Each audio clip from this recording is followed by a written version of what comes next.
Join us as we follow the gripping journey of a woman through the military, from her intense deployment in Iraq to her experience in ROTC and beyond. Get ready to hear firsthand accounts of the challenges, triumphs, and what it truly means to serve in the armed forces. Tune in for an inside look at the life of a military woman, from past to present and everything in between. Welcome to Dog Tag Diaries, where military women share true stories. We are your hosts, Captain Kim and Captain Dakota. The stories you are about to hear are powerful. We appreciate that you have joined us and are eager to learn more about these experiences and connect with the military women who are willing to share their stories in order to foster community and understanding. Military women are providing valuable insight into their experiences, struggles, and triumphs. By speaking their truth, they contribute to a deeper understanding of the challenges they face and the resilience they demonstrate. We appreciate your decision to join us today to gain insights and knowledge from the experiences of these courageous military women. Thank you for being here.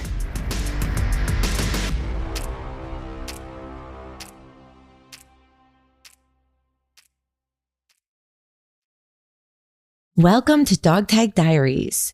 Today, we are going to hear from Dakota Olson-Harris, or also known as Captain Dakota, who is currently in the Army National Guard and is a co-founder of Reveille and Retreat Project and Dog Tag Diaries. Hi, Dakota. Hi. Thanks for having me. Oh, yeah. This is fun because, we have to set the example and tell our stories before we ask other women to tell theirs. Yeah, absolutely. That's really important, I think, for us to be able to do it first and kind of experience what it's like also. Yeah, it's pretty powerful. Yeah. So, let's begin. Let's hear about you. Let's hear about your early years. Yeah, so growing up, I lived in small towns. I was pretty shy and quiet, but I also got in trouble, of course, hanging out with friends and doing stuff like that. But yeah. So what led you into the military? So I always felt like I wanted to be in the military. I joined while I was in high school, and I also knew that my parents wouldn't be able to help me with college. And so that was really a way to be able to pay for college and kind of get out of my little town. So when you say you were in high school, is that ROTC? No, I joined towards the end of my senior year, and so did the delayed program where you're able to still sign up, but you don't go to basic until after you graduate from high school. Oh, okay. So you went in as enlisted then? Yes. Yep. Okay. What was your MOS? So I was a 91 kilo, which is armament repair. So I went to AIT, or Advanced Individual Training, to work on like the gun tubes of tanks and things like that. Ooh, tell us more about that. It was actually really fun. I really loved AIT. I met a lot of great people that I still talk to today, and it was just fun being able to get your hands dirty and learn something new. It was a great time. I really loved it. Where did you go to basic? So basic, I went to Fort Jackson, and AIT, I went to Aberdeen Proving Grounds in Maryland. Okay. I'm not familiar with the Aberdeen. Yeah, I think it was recently shut down. I didn't know about it either, but it was a very interesting experience. I think it was like a 6-month-long AIT. Oh. It was really long. Why was that? Just because of the skill set that you had to learn, and there's different tanks you had to work on and different skills you had to learn, and you had to learn about the electrical system in it. So there was a lot to it. Oh gosh. Yeah, that sounds like a lot. I was curious when you were enlisted if you were deployed as an enlisted soldier. Yeah. So after AIT, my unit back in Oregon was deploying. I think it was a few months after I got back from AIT. And what year was this? 2010. So yeah, I graduated high school in 2009. And then, yeah. Wow, that's a short timeline. I'm just realizing. And then went to basic, went to AIT, and then shortly after, like I said, a few months after, I went to Iraq for my first deployment. But the cool thing about the National Guard is usually you don't deploy and do the job that you're trained to do. They kind of just use you for whatever they need at the time. So when I deployed, I was a gunner, a 240 Bravo gunner, and we did convoy security in Iraq. We'd escort contractors that were carrying goods and stuff like that to other FOBs throughout Iraq. Oh, gosh. Okay. Tell us about that, because there had to be a lot of emotion and a lot of activity. Yeah, at first you're really nervous and scared because they take you through training and they tell you to be prepared for IEDs, RPGs, just like everything. And so you're really, really scared and nervous when you first get there. But once you like settle into it, you know what to expect. And I guess your nerves aren't as bad or heightened as you continue, because it's just like your new normal, the way you're operating. Yeah. How do you think that affected you? I mean, that's a pretty intense environment to go into. Yeah, you're really aware of what's going on around you. I mean, even to this day, I got back in 2011, like stacked rocks on the side of the road or like bags or going over underpasses. Like I'm able to regulate myself, but you're still kind of aware of those things when you see them. It'll kind of take you back because you went through so much training. They beat it into your head like, hey, this is what you look for. Dead animals along the side of the road. There could be bombs in there. And so you're trained to look for those things because it's life or death if you're not able to spot it. And then once you get back to the United States, like you're still mentally aware. But luckily, I'm not very heightened when it comes to that. Like I'll notice it, but I'm able to regulate myself. Yeah, you said that about regulating. For you, because I know every soldier is different, how did you learn to regulate when you got back? It took a while, but now I'm able to know where I am. Like I'm safe is what I tell myself. And I tell myself that's not like an indicator of an IED, or I'm just able to kind of recognize where I am and my current situation and current time. Okay. Well, how long were you over in Iraq? I believe it was 10 months. 10 months? Yeah. And then when you came home, how long did you notice that it took to kind of regulate yourself back into the civilian world? It took a long time. When I first got back, I was very depressed, I would say, because when you get back, you kind of lose your sense of purpose. Because while you're over there, you have your missions, you're a big part of everyone's safety. So as a gunner, if you're not doing your job, people can get killed, because it's also your job to spot IEDs and be prepared to fight back. And so you're a big part of a team. But when I got back at night, I would drink a lot and just cry. And I was kind of isolated.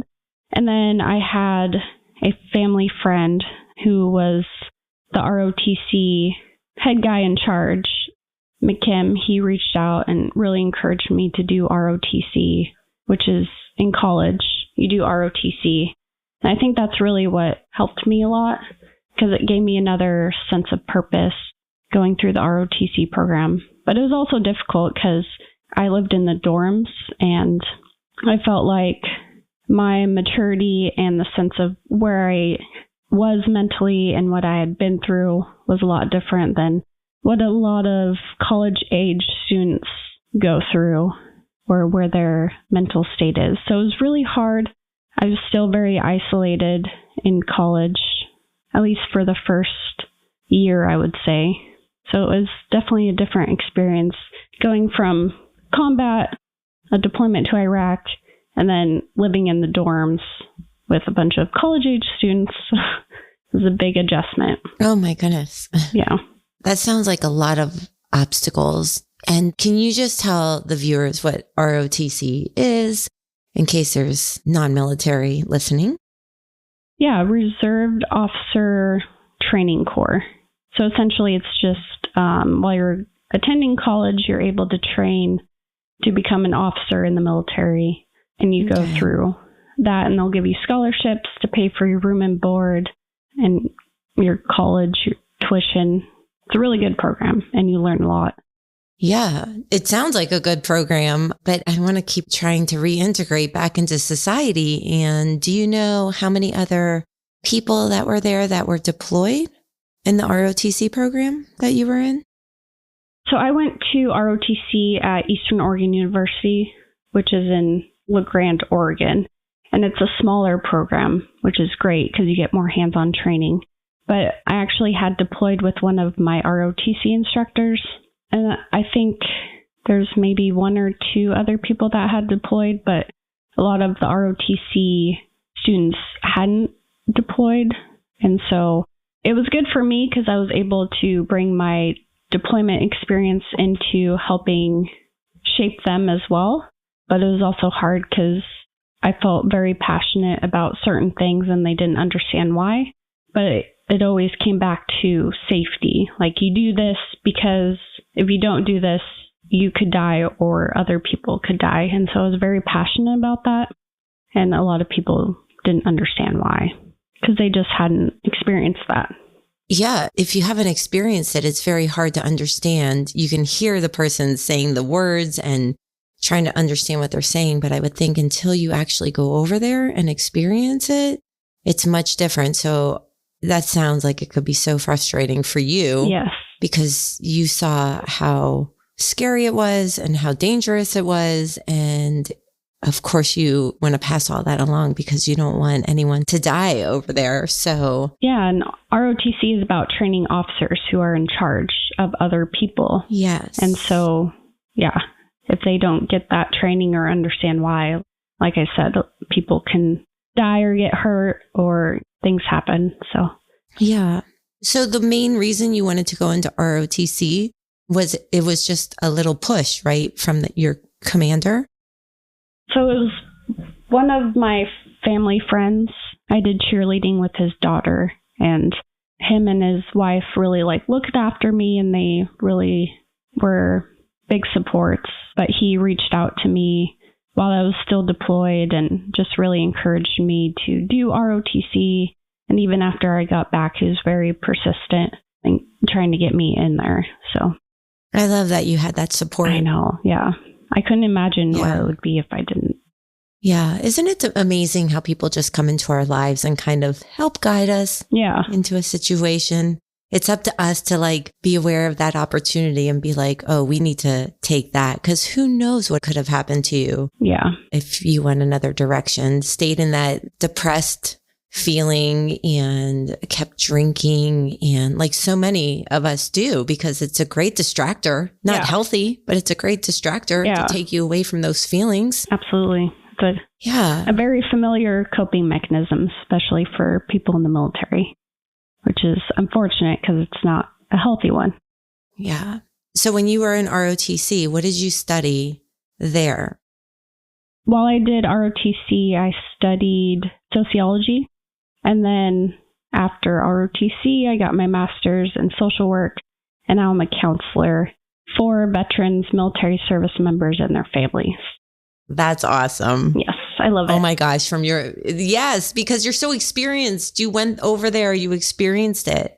And you had a second deployment. And was that as an officer? Yes, I was an officer. I went to United Arab Emirates, and I'm an engineer officer.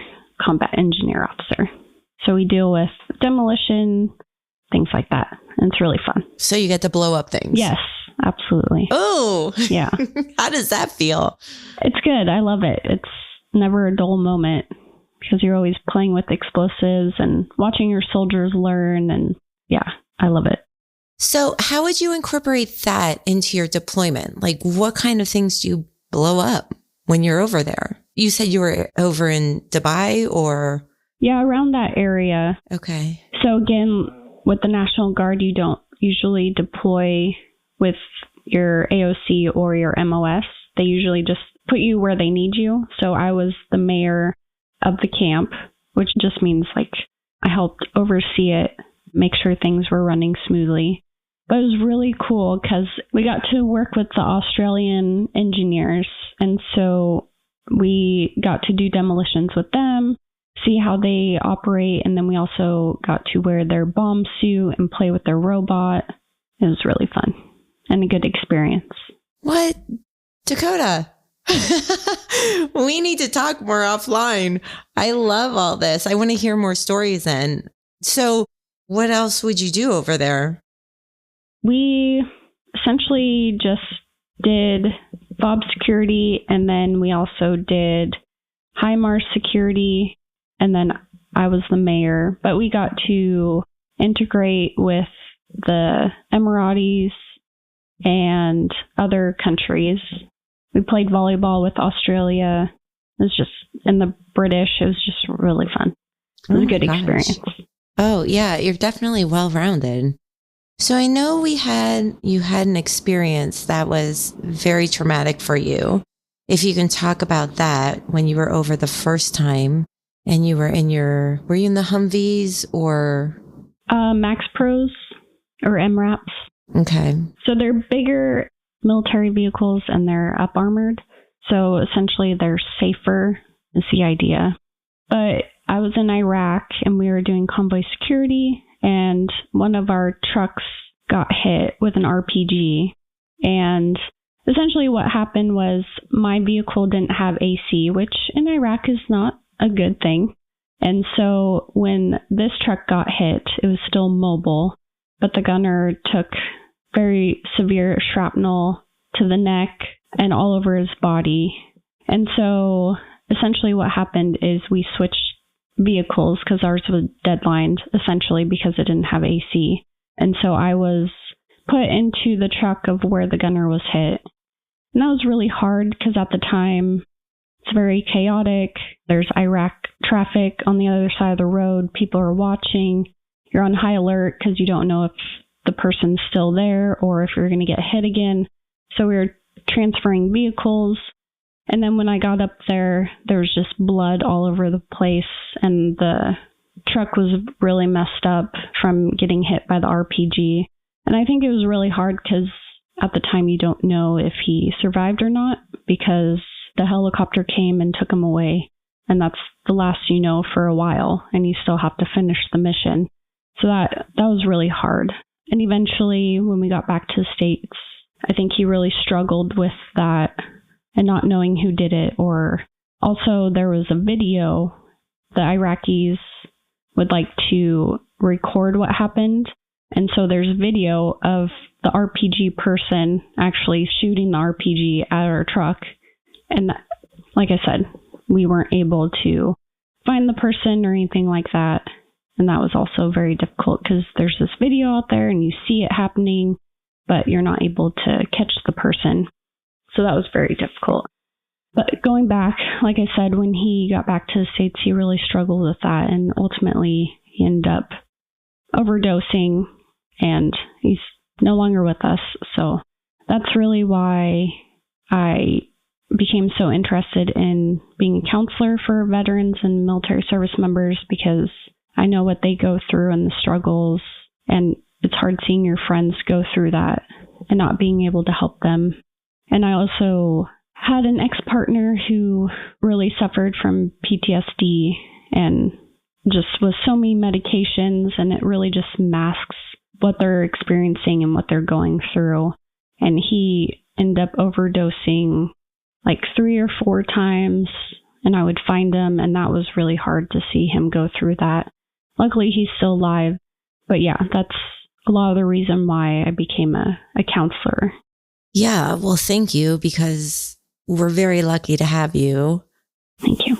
You're welcome. It sounds like there's so many traumas just built on one another. Like you were saying, you see the video, one of your soldiers gets blown up, they get taken away, you don't know what's going on with them. And then you have to continue to do the mission as now you've just been shot at, and you have to keep going and you wonder if you're next. And my goodness, it just sounds like there's so many things that you would have to unpack when you would come back. And so were you able to connect with him once you came back from Iraq? Not really. We lived in different cities and, we all went back to our own lives and tried to adjust back into civilian world.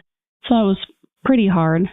Yeah, I can't even imagine. You're taught in basic to be such a cohesive unit, and you just take one person out of it or a few people out of it and everything just changes, and then you're in that traumatic environment. And so yeah. What were some of the things then that you did to help reintegrate back into society and feel? I mean, I know you said that you went to ROTC. I know you said that you drank, but were you able to share your story back then? I never really told anyone or really processed it because I think I tried to minimize my experience just because I'm a female and there's kind of this stigma around females being emotional. They shouldn't be in combat.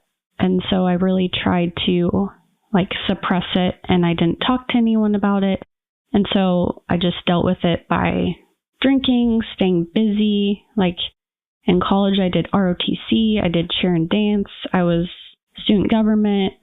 I just really threw myself into being busy. But recently, I was finally able to talk to a therapist about it and process it. And I think that's really helped. I mean, for transparency, last time, so we had to re-record my session because it didn't record right the first time. And I was very emotional. I cried. But this session, I'm able to talk about it without getting choked up. Obviously, it still bothers me, but I think that just speaks to the volume of being able to tell someone your story and what that does for your mental health. It helps you process it. It helps you get your truth out into the world of what you're struggling with, how it impacted you, and not to minimize what your experience was, because it's your experience and it's valid. I do love that. And can we talk about how, because I'm so proud of you, you talk about being introverted. And so as we spoke, Dakota is the co-founder of Reveille and Retreat Project and Dog Tag Diaries. And so how do you feel that starting this nonprofit helped?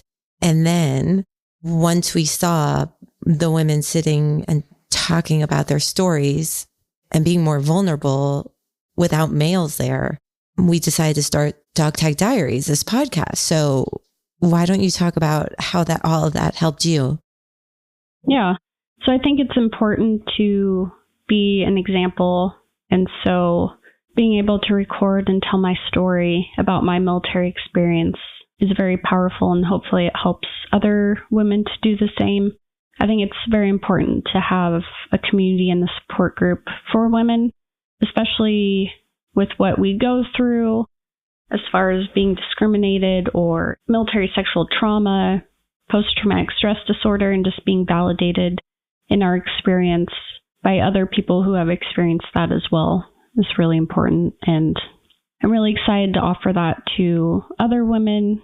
That way we can support each other and just validate each other's truths, because that's going to have a ripple effect.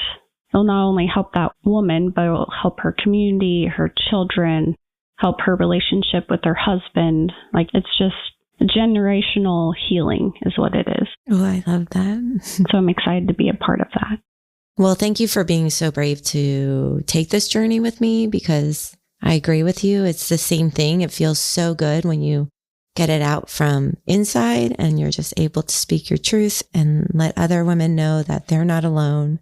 And yeah, I want to thank you so much. Of course. Thanks for being my partner in this. Definitely couldn't do it without you. And the same to you. We do have some wonderful news. Dakota just became a mom. And so this leads into our next question. What advice would you give to a woman entering the military today? Because you did have a daughter. So what would you tell her if she decided to go in? Yeah. So I was asked this question, I think a few months back, and I really just stopped because I never thought about it before, especially having a daughter. I think the military has a lot to offer. I've had some really great experiences. I've gotten to go to South America, do training with Guyanese cadets, and it's a great experience. The military has a lot to offer. But I think also just being able to advocate for yourself, trust your instincts, protect yourself is really important because there are bad people out there in the military, just like, in the civilian world. But yeah, it's a hard question. As I think about it, like if she came to me and wanted to be in the military, like that's a big thing to commit to and be involved with. So I would support her, but just encourage her to protect herself, I guess. Yeah, that has to be so difficult. And because you experienced it, if she went in, being on the other side and being the one that is home and not knowing you do know what's going on over there, but yeah, people sit home and wait for that phone call or just wait for the day that the soldier comes back home. I can't even imagine. Yeah, absolutely. Because I know when I deployed, like we had a big ceremony, and after the ceremony, we all loaded up on buses and went to the airport. And one of my core memories is my mom, like running along the bus, like crying because she didn't want me to go. Yeah. So I couldn't imagine being on the other side of that. That would be really hard. Yeah. Oh, look at you. I love it. She's tearing up now. I know this is just audio, but she's tearing up now. Yeah. But like I said, the military has a lot to offer, but yeah, there's still some bad in it. And I think also finding family within the military is really important too. People that have your back and support you and can just help you through whatever you're going through. Very powerful, Dakota. That's really good insight. Thank you. Well, our interview is coming to a close. Is there anything else that you wanted to share with our viewers? Just thank you for listening. If you know a military woman that could benefit from just listening or that's interested in sharing her story, please encourage her to do so. It's really powerful. And there's healing that comes along with telling the story. Even if it feels really uncomfortable, there's a lot of benefit and healing that comes from that. Well, thank you for coming on to our show, Dog Tag Diaries, and we appreciate you. Thank you. Thank you for tuning into Dog Tag Diaries. We appreciate your willingness to listen and engage with these stories as we understand the challenge that comes with sharing and hearing them. Your support in witnessing the experience of our military women is invaluable. These stories are meant to inspire and provide meaning, and we hope they can help you find your own voice as well. If you or anyone you know are in need of immediate help, call the crisis line by dialing 988, then press 1. There are resources available to help and provide guidance during difficult times. Please visit our website, www.reveille-and-retreat-project.org, to learn more about the Reveille and Retreat Project, including upcoming retreats for military women and resources. The link is in the show notes. We'll be here again next Wednesday. Keep finding the hope, the healing, and the power in community.